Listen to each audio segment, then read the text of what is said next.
manhã de estudo. Desta feita, estamos no roteiro 27. Se eu não me engano, são 33 ou 32 roteiros para a gente concluir esse livro 5, que foi bem 3 anos aí que a gente vem nessa pisadinha do estudo aprofundado da doutrina espírita, né? Então, vamos lá. Ação dos espíritos na natureza. Esse roteiro, coincidentemente, há uns 2, 3 meses, 4 meses atrás, não sei, uma das temáticas do livro dos espíritos é a ação dos espíritos na natureza, né? A influência dos espíritos na natureza. E a gente estudou aqui quase a mesma palestra, quase o mesmo estudo. Mas vamos nos debruçar sobre isso. Uma temática que a gente sempre fala, a gente sempre comenta, mas vamos tentar compreender um pouco melhor, né? A ideia é relacionar as principais tradições culturais que fazem referência à ação dos espíritos na natureza. Analisar as ideias espíritas que tratam dos espíritos protetores da natureza, né? Então, segundo a tradição cultural de muitos povos, existem seres singulares chamados elementares. Isso aqui é sob o aspecto da tradição cultural, mitologia que a gente vai colocar aqui, né? Presentes em todas as atividades da natureza. Na cultura religiosa do passado e do presente, encontraremos esses seres sob a denominação de devas, elementais, fadas, gênios, silfos, elfos, djinns, faunos, sereias, e por aí vai. Tem todas essas denominações que a humanidade e a cultura sempre fala a respeito, mas normalmente a gente não se debruça sobre essa temática, né? Então, isso que está dizendo é Manuel Filomeno de Miranda, no livro Loucura e Obsessão, tá? Os espíritos que presidem os fenômenos da natureza, aí é livro dos espíritos já. Os espíritos que presidem os fenômenos da natureza formam categoria à parte no mundo espiritual? Serão seres especiais ou espíritos que foram encarnados como nós? A resposta dos espíritos é essa: serão seres serão ou foram. Então, eles só serão ou foram. Aí outra pergunta que ele faz, desdobrando essa: esses espíritos pertencem a uma ordem especial, superiores ou inferiores da hierarquia espiritual? Depende do papel mais ou menos material ou mais ou menos inteligente que desempenhem. Uns comandam, outros executam. Os que executam coisas materiais são sempre de ordem inferior, tanto entre os espíritos como entre os homens. Então, em tudo há um planejamento, em tudo há uma ação, em tudo há trabalho, em tudo há servir. Então, e em tudo há uma evolução espiritual. Então, nós já entendemos que o princípio individual, o princípio espiritual individualiza-se, o princípio inteligente individualiza-se a caminho de tornar-se espírito, e que esse espírito evolui nas escalas espíritas. Espíritos imperfeitos, espíritos perfeitos, espíritos puros. Nesta escala, a gente evolui. Este princípio inteligente, ele aprende, ele acumula nos diversos reinos da natureza. Então, é um pouco isso que o Espiritismo vem dar notícias. Este aprendizado nosso, que para a gente se tornar espírito é 1 e pouco, 2 bilhões de anos, para a gente individualizar esse princípio inteligente, né? Então, a gente aprende nos diversos reinos da natureza. É isso que a gente vai ver um pouco, né? A gente vai começar a ter notícias dessas informações, né? Essa ação dos espíritos na natureza pode ser estudada sob 2 enfoques.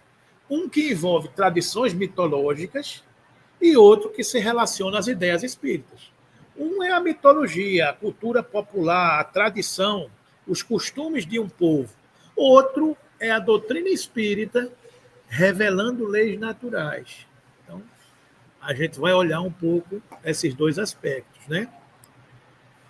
No primeiro, nas questões mitológicas, se destacam as tradições culturais, que descrevem a existência de seres denominados elementais, encontradas na sociedade anglo-saxônica, ou as descritas pela mitologia greco-romana, quando se referem aos deuses protetores da natureza. No segundo enfoque, se relaciona o Livro dos Espíritos e demais obras da codificação, que apresentam nítidas considerações a respeito do assunto. Então, a gente vai passar um pouco por essas duas questões, né? Fontes mitológicas e mitos. Mitologia é o estudo dos mitos, história e lendas de uma civilização ou cultura particular, condições que definem seu sistema de crenças. O mito é considerado um relato fantástico, não confundir com determinados momentos que a gente está vivendo da história política da humanidade, mas o mito é considerado um relato fantástico, misterioso, da tradição oral de um povo, em geral, protagonizado por seres que caracterizam as forças da natureza e os aspectos gerais da condição humana. Mitologia é o estudo do mito, e isso está relacionado à cultura, à tradição de um povo, né? Então, a gente tem as nossas crendices. Eu cresci com várias crendices. Eu cresci com medo de entrar no mato porque podia encontrar com mato florzinha. Vocês são jovens, talvez não se lembrem disso, né? Tenha medo de entrar no mar porque uma sereia vai lhe pegar. Então, né? Tinha o quê? A loura. Não tem muita coisa. Papa Filho. Não, são as crendices. Então, a comadre Florzinha era aquela mulher de trança comprida que andava no mato, que tomava conta das florestas.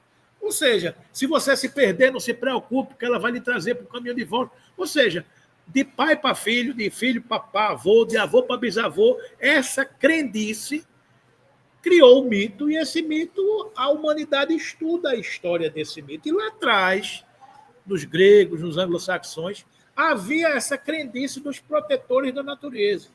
Então, isso é o que está no inconsciente coletivo.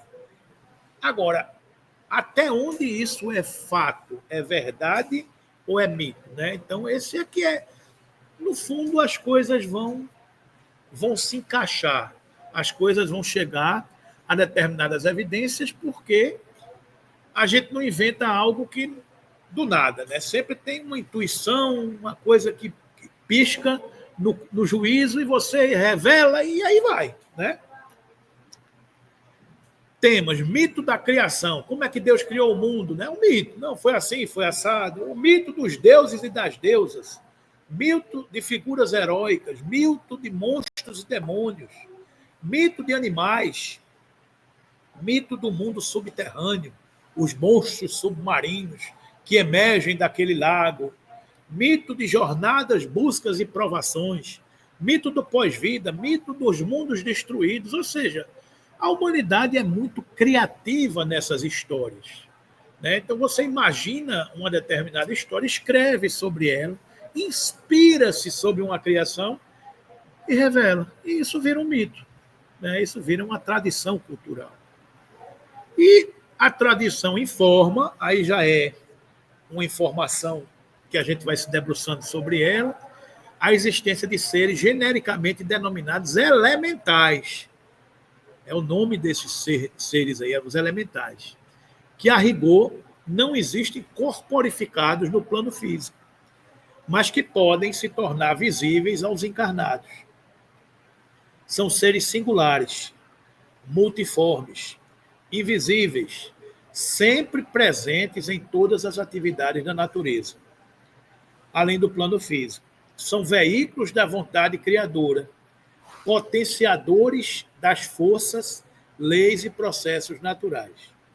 Os elementais não são considerados membros da espécie humana, propriamente dita, mas muito próxima a esta. Em termos evolutivos, representariam possivelmente um elo imediatamente anterior. por apresentar certas características que estão presentes no homem. São encontrados por toda parte, na superfície da Terra, na atmosfera, nas águas, nas profundidades da subcostal, junto ao elemento ígneo. Invisíveis aos olhos humanos, executam infatigável e obscuramente um trabalho imenso nos mais variados aspectos do reino da natureza, junto aos minerais, aos vegetais, aos animais e aos homens. São seres intermediários entre os animais e os homens. Possuem estruturas corporais semelhantes às que são vistas nestes últimos. Asas, aspectos anatômicos na cabeça, orelha, olhos, pés e mãos, entre outros. São os elementos do ar, da terra, do fogo e do mar. Né? Então, é sempre esses elementos que a gente via desenhos animados sobre tudo isso, né?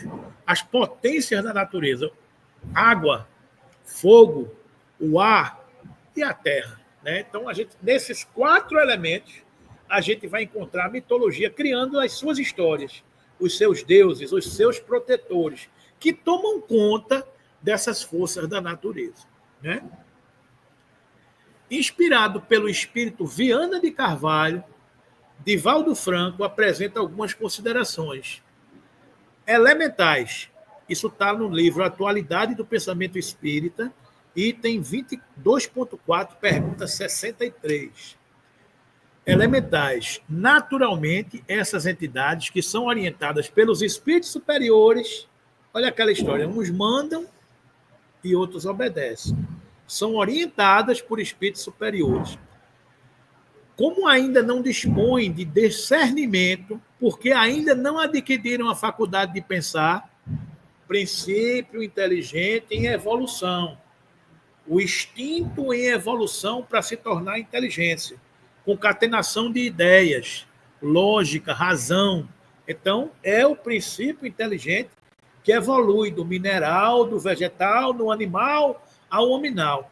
Como ainda não dispõe de discernimento, porque não adquiriram a faculdade de pensar, são encaminhadas a outras experiências evolutivas, de forma que não se lhe interrompa o processo de desenvolvimento. Nisso a gente vai entendendo e percebendo a grandeza do princípio da evolução espiritual. É muito amplo. A gente, para chegar à condição espírito, a gente passou por uma longa e grande viagem, aprendendo, assimilando muita informação. Né? Na cultura religiosa, isso aqui assinala Manuel Filomeno de Miranda em outro momento, na cultura religiosa do passado e do presente, encontraremos esses seres sob a denominação de devas. Aí já é ele levando essa informação de volta para a cultura popular, né? Religiosa do passado. Bom dia, tudo bem? A denominação de devas, elementais, fadas, gênios, silfos, elfos, djinns, faunos, são essas nomenclaturas, né? A senhora Helena Blavatsky fez uma exaustiva pesquisa a tal respeito e os classificou largamente. Então, os cabalistas, que são aqueles que se aprofundam no estudo da Cabala, que é um estudo aprofundado do Velho Testamento, né, dos judeus, né, os cabalistas também classificaram os elementais mais evoluídos, encarregados do ar, da terra, do fogo e da água, respectivamente de gnomos, os espíritos que tomam conta do ar, sílfides, da terra, salamandras, que tomam conta do fogo, e ondinas, os espíritos que a classificam-se de tomar conta das águas. Então, são classificações da cultura popular de Helena Blavatsky, que fez um estudo e que se debruçou tudo isso, entendendo e pesquisando a Cabala, onde os cabalistas entram nesses detalhes. Então, é um panorama muito amplo para a gente perceber a influência dos espíritos na natureza. A cultura popular, a mitologia, traz a informação. A doutrina espírita, num determinado momento, apresenta o que dá para a gente entender, o que dá para a gente compreender, né? Entrevista com Divaldo Franco, que concedeu à revista O Mensageiro, a revista espírita cristã do terceiro milênio. Pergunta: existem os chamados espíritos elementais ou espíritos da natureza? Sim, existem os espíritos que contribuem em favor do desenvolvimento dos recursos da natureza. Em todas as épocas, eles foram conhecidos, identificando-se através da nomenclatura variada, fazendo parte mitológica dos povos e tornando-se alguns deles deuses que se fazia temer ou amar. Divaldo resume um pouco isso que a gente está colocando aqui, né? Qual o estágio evolutivo desses espíritos?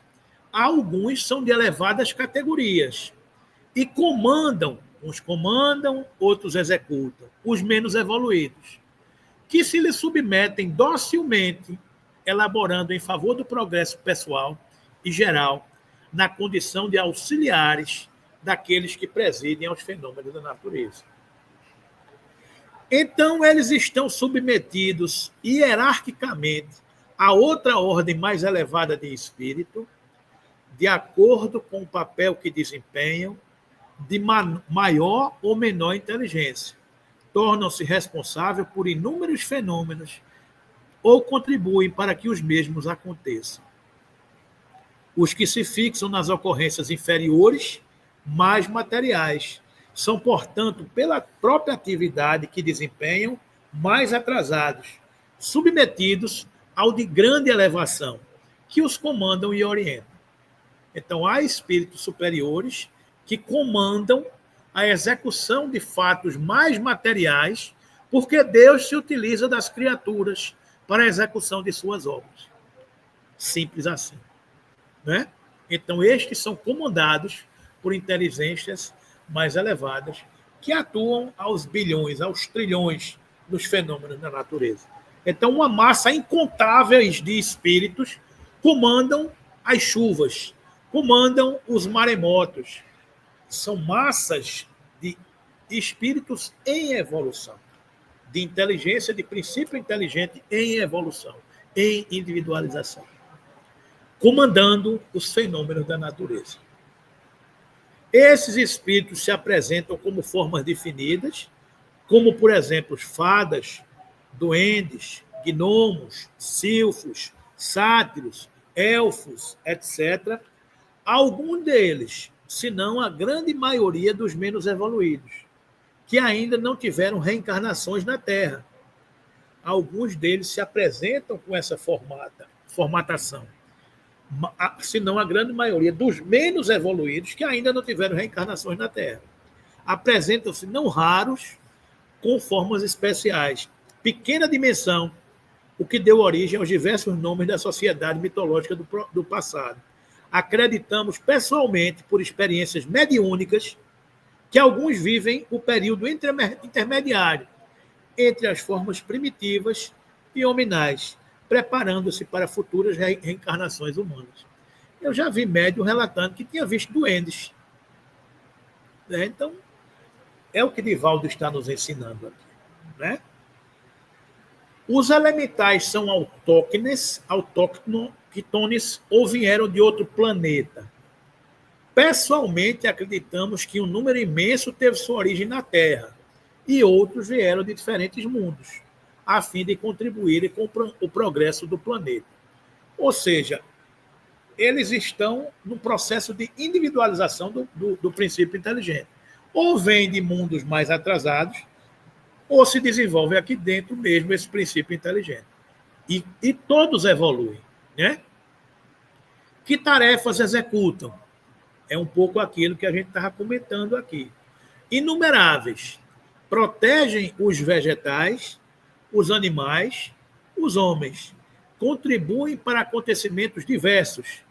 Tempestades, chuvas, maremotos, terremotos, interferindo nos fenômenos normais da natureza, sob o comando dos engenheiros espirituais que operam em nome de Deus, que não exercem ação direta sobre a matéria. Ele encontra agentes dedicados em todos os graus da escala dos mundos, como responderam os venerandos guias a Kardec na questão 536b de O Livro dos Espíritos. Ou seja, Deus, inteligência suprema, causa primária de todas as coisas, não atua diretamente no princípio material. Ele se vale de forças que conseguem ascender, interferir, interfacear nesta camada de evolução da matéria. Então, ele se vale dessas almas. Espíritos superiores também não atuam nessa camada material. Então, se vale de outros espíritos para atuar. É o princípio da lei. É o princípio da lei. Em tudo, né? Em tudo há trabalho, em tudo há inteligência, em tudo há disciplina, em tudo há comando, em tudo há hierarquia. E na natureza, da mesma forma, né? Todos eles sabem manipular conscientemente os fluidos da natureza, nem todos. Somente os condutores sabem o que fazem e para o que fazem, quando atuam nos elementos da natureza. Os mais atrasados oferecem utilidade ao conjunto, não suspeitando sequer que são instrumentos de Deus. Né? Essa é a entrevista de Divaldo, né?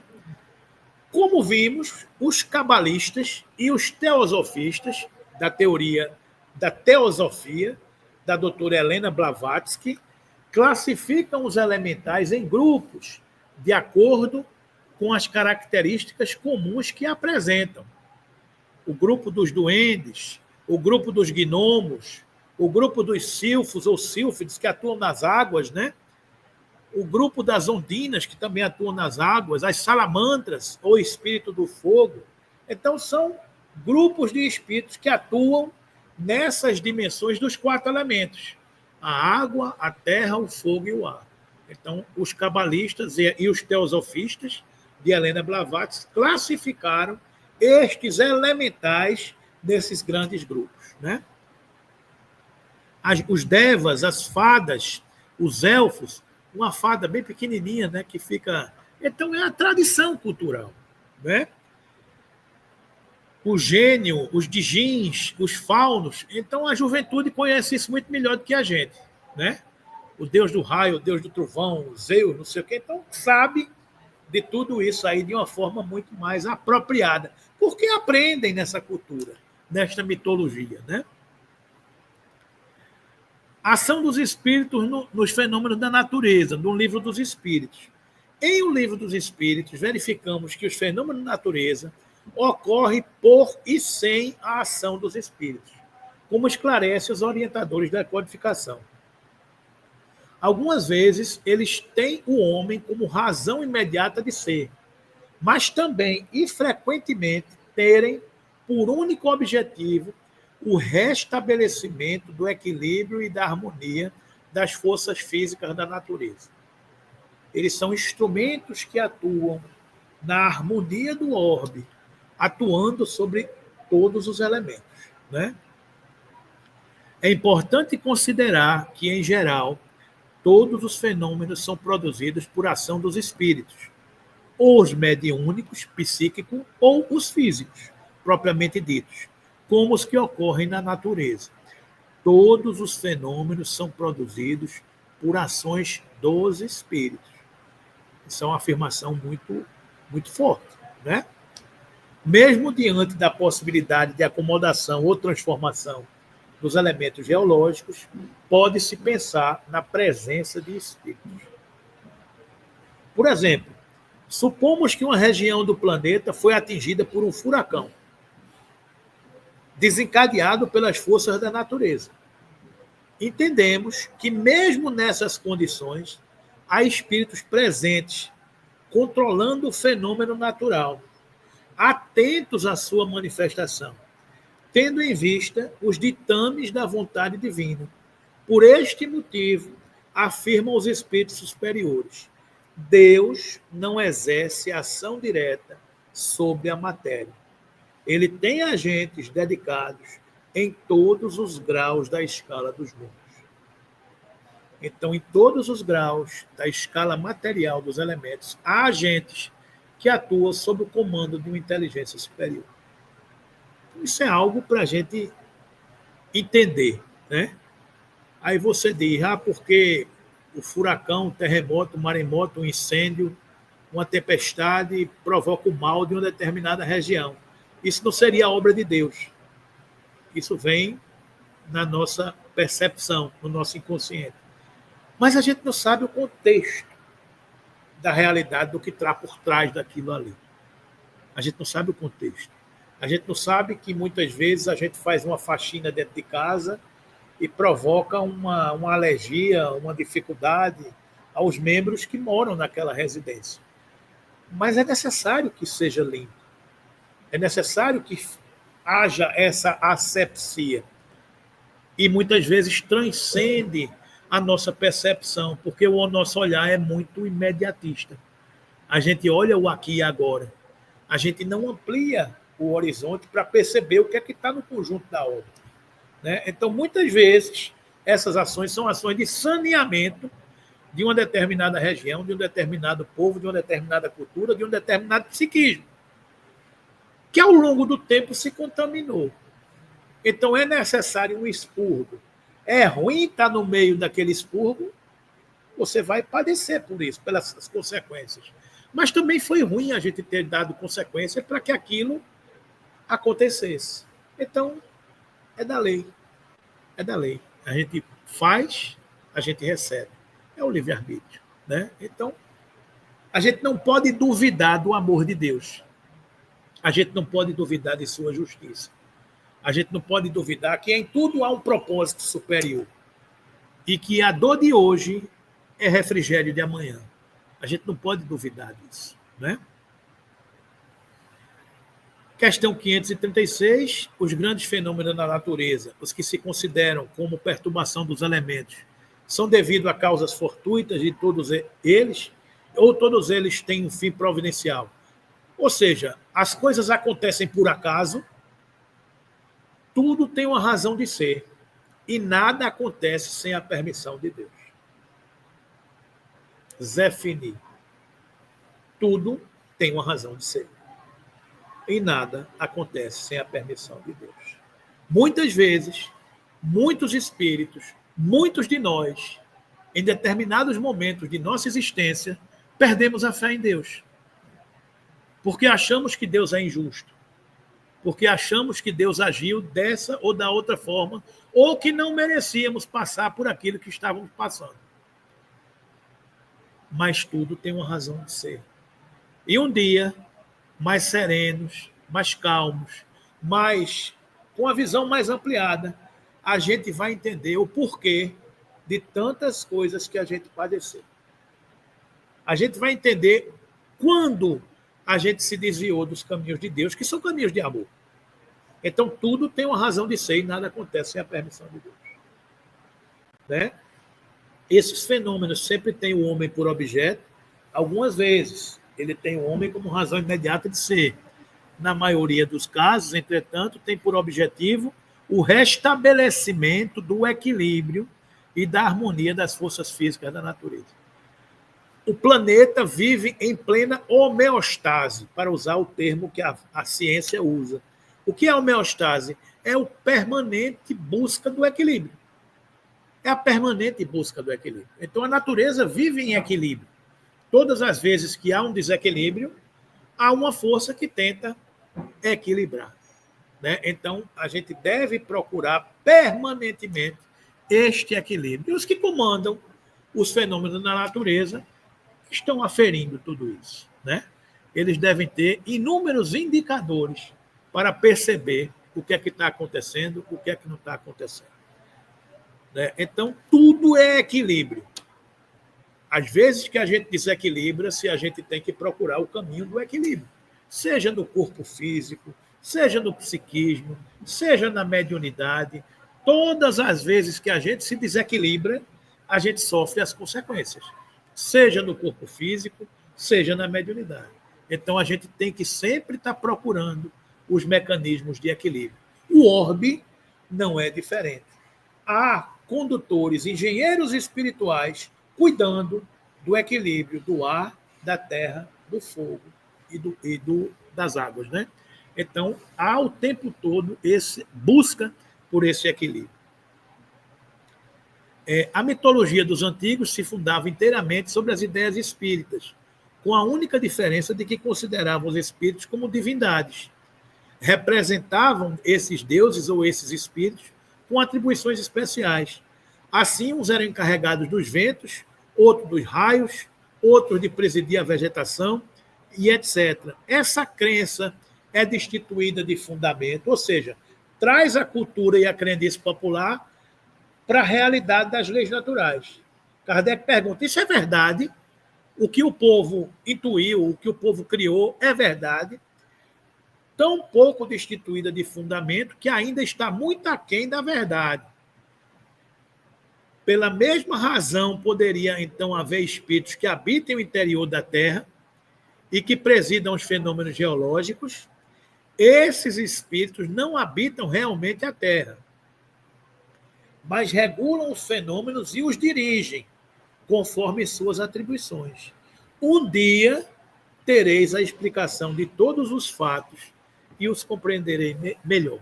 Ou seja, tem coisas que a gente não tem ainda condições de compreender, de apreender essas informações, porque falta no sentido. A gente não tem capacidade de entender tudo, né? Os espíritos que presidem os fenômenos da natureza formam categoria à parte no mundo espiritual. Serão seres especiais ou espíritos que foram encarnados como nós, que o serão ou que foram. É aquela resposta que a gente já viu lá no começo. Esses espíritos pertencem a ordens superiores ou inferiores da hierarquia espiritual, dependem do papel mais ou menos material ou mais ou menos inteligente que desempenham. Uns comandam, outros executam. Os que executam coisas materiais são sempre de ordem inferior, tanto entre os espíritos como entre os homens. As coisas mais materiais que a gente precisa fazer no trabalho são feitas por pessoas que têm menos qualificações. Quanto mais braçal for um serviço, menos qualificação se exige daquele trabalhador. Quanto mais intelectual for um trabalho, mais qualificações intelectuais se exige daquele trabalhador. É assim, é a lei, né? É alergia, né, meu irmão?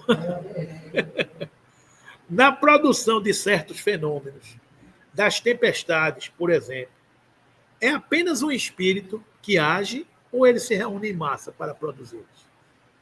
Aquilo que a gente estava falando. Na produção dos fenômenos da natureza, nas tempestades, por exemplo, é apenas um espírito que age ou ele se reúne em massa para produzi-los? Reúnem-se em massas inumeráveis, bilhões, trilhões de espíritos que atuam nos fenômenos da natureza, comandados por uma inteligência superior. Não é isso? Os espíritos que exercem ação nos fenômenos da natureza agem com conhecimento de causa, em virtude do livre-arbítrio, ou por impulso instintivo e irrefletido. Uns sim, outros não. Façamos uma comparação.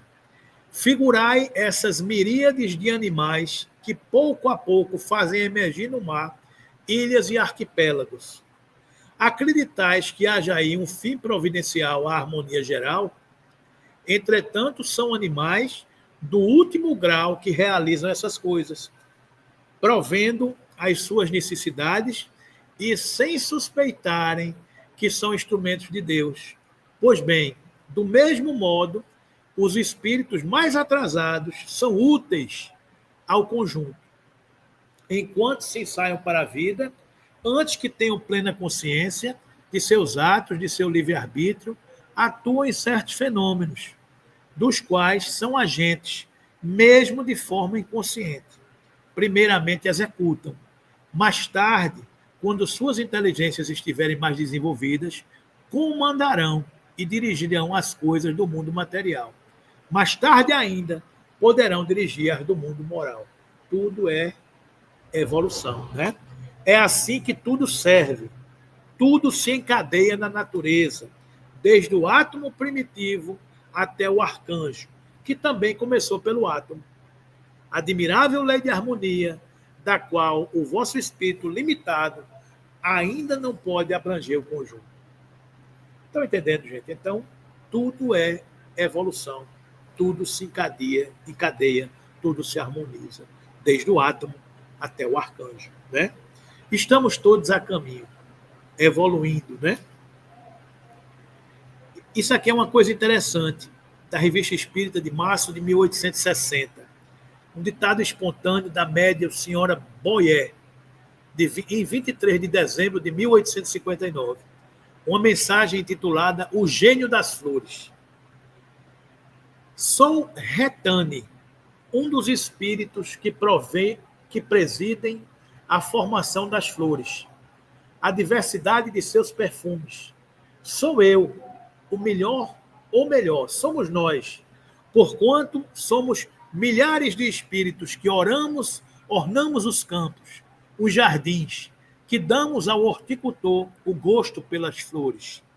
Não poderíamos ensinar-lhes a mutilação, que por vezes protagoniza, mas lhe ensinamos a variar seus perfumes e embelezar suas formas, já tão graciosas. Entretanto, é principalmente para as flores desabrochadas, naturalmente, que se volta toda a nossa atenção, e a elas prodigalizamos mais cuidados ainda. São nossas preferidas, como tudo quanto é, só tem maior necessidade de auxílio. Eis porque delas cuidamos melhor. Também somos encarregados de espalhar o perfume.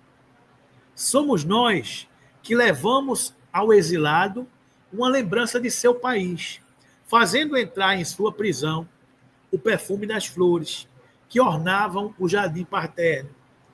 Aquele que ama e ama realmente, levamos o perfume das flores ofertadas pela sua noiva. Ao que chora, uma lembrança dos que se foram, fazendo desabrochar em seus túmulos as rosas e violetas que lembram as suas virtudes. Qual de vós não vos deve ser essas suaves emoções? Quem não estremeceu ao contato de um perfume amado? Estás perplexos? Penso, ouvindo-nos dizer que há espíritos para tudo isso, e, no entanto, é a pura verdade.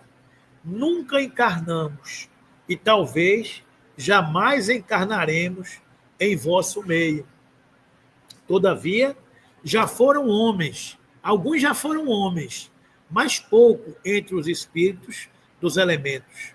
Nossa missão em vossa terra nada representa, progredimos como vós, mas é principalmente nesses planetas superiores que somos felizes. Em Júpiter, nossas flores reproduzem sons melodiosos e formamos as moradas aéreas, das quais somente os ninhos de colibris vos pode dar uma pálida ideia. Pela primeira vez, far-vos-eis a descrição de algumas dessas flores, não apenas magníficas, mas sublimes e dignas dos elevados espíritos, aos quais servem de morada. Adeus, que um perfume de caridade vos anime. As próprias virtudes têm seu perfume. Então, este Retane mandou esta comunicação. Kardec, não satisfeito, numa outra reunião, em 30 de dezembro de 1859, pergunta ao espírito de São Luís. Outro dia, tivemos uma comunicação espontânea de um espírito que disse presidir as flores e perfumes. Haverá, de fato, espíritos que podemos considerar como gênio das flores? Resposta: esta expressão é poética e se aplica bem ao assunto, mas, a bem dizer, seria defeituosa. Não deveis duvidar que o espírito preside por toda a criação ao trabalho que Deus lhe confia. É assim que deve ser entendida essa comunicação. O espírito preside a harmonia do universo. Este espírito de chamar-se Retane, como poderia ter um nome se jamais encarnou? É uma ficção.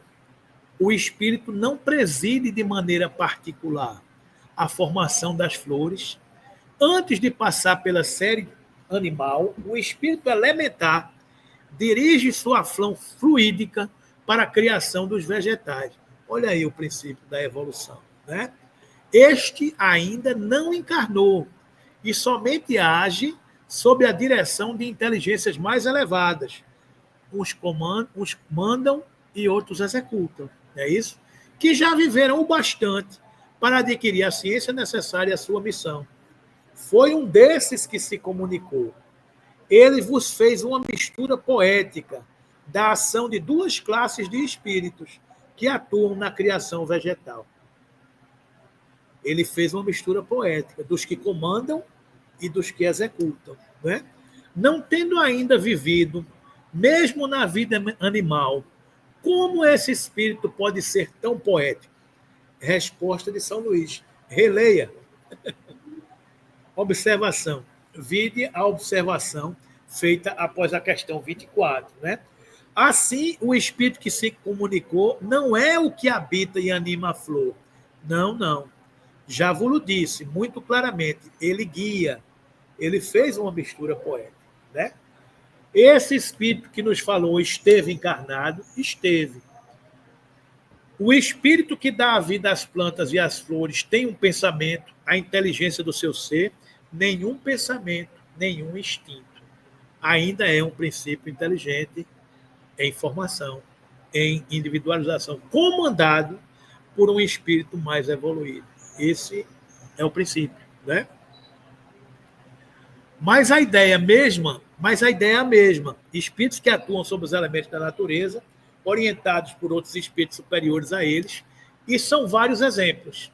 Então, a gente tem em obras póstumas algumas questões. Os espíritos são os agentes da potência divina, constituem a força inteligente da natureza e concorrem para a execução dos desígnios.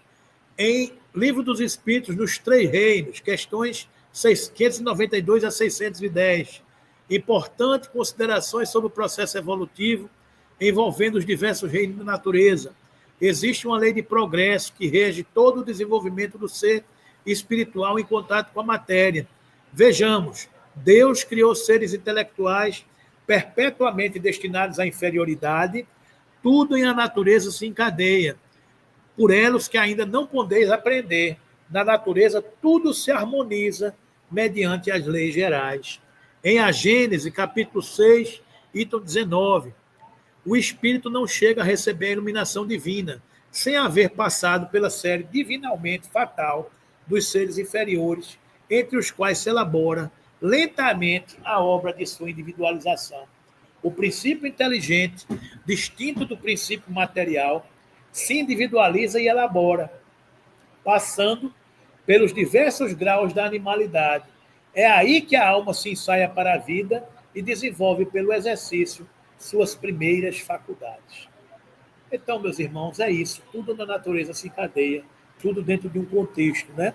E aí tem mais exemplos de nosso lar, quando André Luiz vai pedir à natureza e Narcisa chama alguns espíritos servidores comuns do reino vegetal, os irmãos que nos atenderam, que atendiam o apelo e indagar a existência de mangueiras e eucaliptos. Narcisa evocou esses espíritos, eles foram lá na natureza manipular os elementos para atender Narcisa, para fazer um chá, para beneficiar o marido da esposa de André Luiz, que estava cometido de uma doença.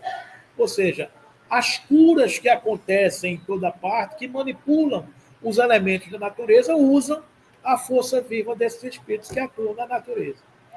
Ok, gente? Servidores do reino vegetal. Em libertação, tem outros exemplos, e pelo adiantado da hora eu não vou me deter nisso, eu vou apenas ler uma questão aqui de Chico Xavier e os espíritos do mar. Somente para a gente encerrar essa história. Numa noite tranquila, Chico Xavier, ao lado de sua amiga Susana, decidiu fazer algo diferente. Eles estavam conversando e ele expressou o desejo de conhecer a famosa praia de Copacabana. Vamos caminhar no calçadão, ele sugeriu. Com aquele brilho no olhar de que ansiava por algo especial, Susana concordou e os dois partiram de táxi em direção à Avenida Atlântica. Era quase 10 da noite e o afresco do mar enchia o ambiente com uma calma peculiar. Assim que chegaram a começar a caminhar pelo calçadão, Chico fixou o olhar no mar, sendo tomado por uma emoção profunda. Com os olhos marejados, ele confidenciou a Susana: Você não sabe o que eu estou vendo. Susana, curiosa e respeitosa, apenas aguardou. Estou vendo os espíritos do mar. Ele continuou, descrevendo seres não humanos, mas emanando uma presença espiritual suave e acolhedora. Eles estão na arrebatação das ondas, olhando para nós com ternura, mas poucas pessoas aqui parecem receber a presença deles. Enquanto caminhavam, observavam uma mulher que mais adiante se aproximou da areia. Calmamente ela cavou um pequeno buraco e acendeu uma vela, parecendo realizar um ritual de oferenda.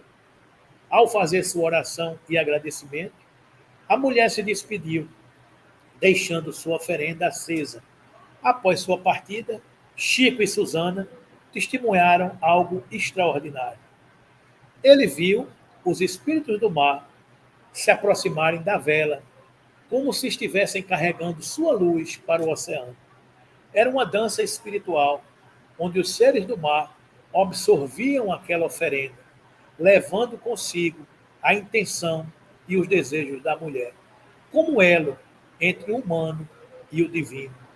Chico ficou emocionado.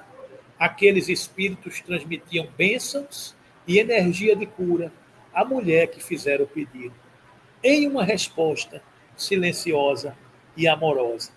Então, que nós não tenhamos preconceito com tantos cultos, com tantas religiões de cultura afro, que fazem as suas oferendas e acreditam firmemente nos seus propósitos e nas suas intenções. Tudo na natureza há um propósito, tudo na natureza é amor. E de todas as formas, o amor de Deus encontra caminhos para se beneficiar e beneficiar alguém pelo amor que envolvido, né? Ele compartilhou com Susana que essa experiência era única, embora ele já tivesse presenciado fenômenos espirituais semelhantes em chácaras e fazendas do interior, nunca havia visto algo assim na praia. Ou seja, um médium como Chico Xavier nunca tinha sido permitido ter essa visão. Ou seja, é algo que não está ainda permitido para que a gente conheça e tome assento sobre tudo isso, né?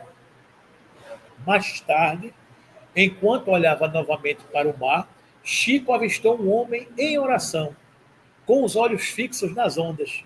Quantos de nós não ficamos na beira da praia, na beira do lago, na natureza, orando, sinceramente, elevando o pensamento ao alto e fazendo a nossa prece, a nossa reflexão, entregando ali os nossos problemas e pedindo um auxílio do ar. Um homem em oração, com os olhos fixos nas ondas. De repente, uma caravana de espíritos iluminados surgiu no horizonte, caminhando sobre as águas e se dirigindo ao homem em silêncio reverente. Que coisa linda, né, gente? A visão que Chico viu. O homem orando, uma oração sentida, sincera, e uma caravana de espíritos iluminados surgir no horizonte, caminhando sobre as águas e se dirigindo ao homem em silêncio reverente. Os espíritos circundaram-no, como se estivesse colhendo seus pensamentos e preces, para então, lentamente, retornarem ao oceano, como uma brisa suave. Chico, absolvido pela grandiosidade daquele momento, refletiu com Susana sobre a simplicidade e a profundidade de observar a natureza sem pressa, apenas se permitindo-se estar. Olhar a natureza sem pressa, apenas permitindo-se estar. Então, que sigamos esse conselho de Chico, né? Conviver e estar com a natureza, olhando, sentindo a natureza sem pressa, apenas permitindo-se estar integrado nesse grande fluxo de amor que envolve a criação humana, né? ele percebeu que na serenidade do mar e na liberdade de ser, apenas ele, sem rótulos ou expectativas, sua percepção espiritual se expandiu. Naquela noite, ele reencontrou mais do que espíritos do mar. Encontrou a beleza de a comunhão pura com o universo. Então, está à nossa disposição, permanentemente. A gente nos dá esse presente, né? Que Deus nos brinda permanentemente e em toda parte, né? A ação dos espíritos sobre os fenômenos da natureza. Concluindo, tais esclarecimentos nos permitem concluir que há uma diferença fundamental entre as crenças teosóficas e outras tradições espiritualistas semelhantes e a doutrina espírita. Para aquelas, os seres elementais e outras entidades que regem ou têm ação sobre os fenômenos da natureza nem sempre são considerados humanos, mas em processo de humanização. São semi-humanos, em sua maioria. Para o espiritismo, contudo, esses seres são espíritos. Alguns se acham no estágio primitivo das primeiras encarnações, mas há também os mais evoluídos que coordenam os seres que estão ensaiando para a vida, como consta na questão 540. Assim, voltamos a repetir, ao estudarmos o assunto, devemos ter a cautela de separar o que procede do imaginário popular, dos mitos, da mitologia, das tradições populares, que sempre estão revestidos de simbolismo, e do que ensina o Espiritismo. O que é que nos ensina o Espiritismo? Ensina é assim que tudo serve, tudo se encadeia na natureza, desde o átomo primitivo até o arcanjo, que também começou pelo átomo. Admirável lei de harmonia, da qual o vosso espírito limitado ainda não pode abranger o conjunto. Tá aí, meus irmãos, espero ter conseguido passar este estudo e essa mensagem que fala da ação dos espíritos da natureza. Né? Então, que Jesus nos abençoe, nos ilumine, nos inspire e que em seu nome a gente possa encerrar esse